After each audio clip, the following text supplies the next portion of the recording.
Good morning, everyone. It's Wednesday. We made it to Wednesday. Middle of the week. I'll take it. Okay. Let's do verse of the day. Let's do Psalms 90, verse 2.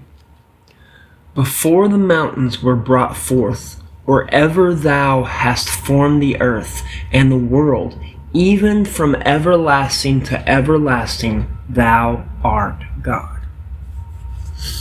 Don't you love that? From everlasting to everlasting. Before the mountains were brought forth, or ever thou hast formed the earth and the world, thou art God.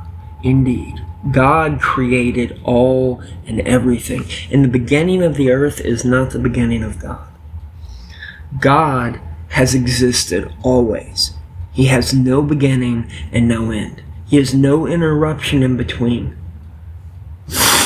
God is everlasting forevermore. Now for us, that is hard to take. That is hard to grasp.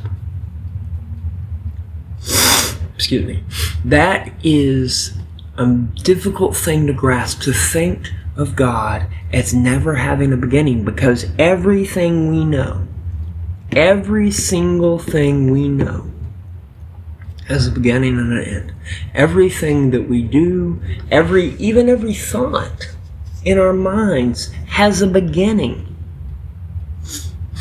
Everything that we know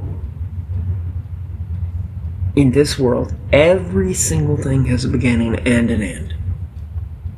Some things can go a long time before they're in, but they will in fact end. But God never has an end. He is the beginning and the end. He is the Alpha and Omega. That saying, that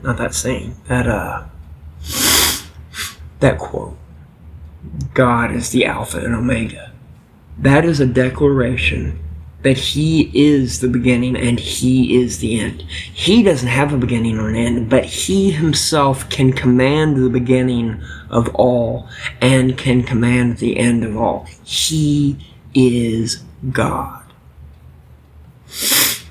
In Old Testament times, some of the foreign kings and such, foreigners that were outside of Israel, Gentiles, before Jesus came and died, and the Gentiles were brought into the kingdom. The kingdom was open to them. There was a few Gentiles here and there, a few Romans here and there that would discover God and would worship Him and would love Him and would be welcome as a foreigner, would be welcome into His kingdom, so to speak. Sorry, I'm stretched. But foreign kings that discovered that God was in fact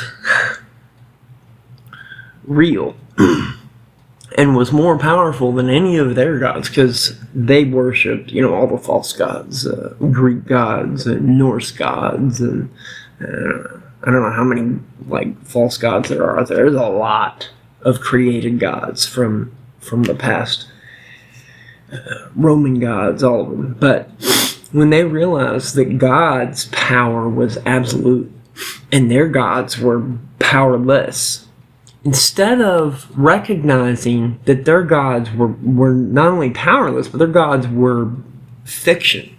They were made up. They were nothing. They were less than nothing. They were but a thought.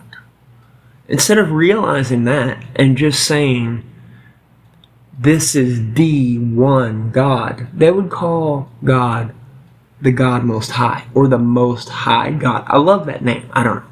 The Most High God. It sounds like epic. But it's false. God isn't the Most High. He isn't the Most High God. He is the God, the one and only God. He is God Most High because He is the creator of all, of everything that's ever been and everything that ever will be. He's the creator, the Alpha and Omega, the beginning and the end of everything. He is God.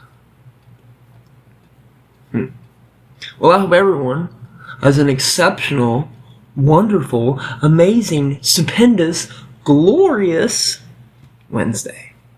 God bless you.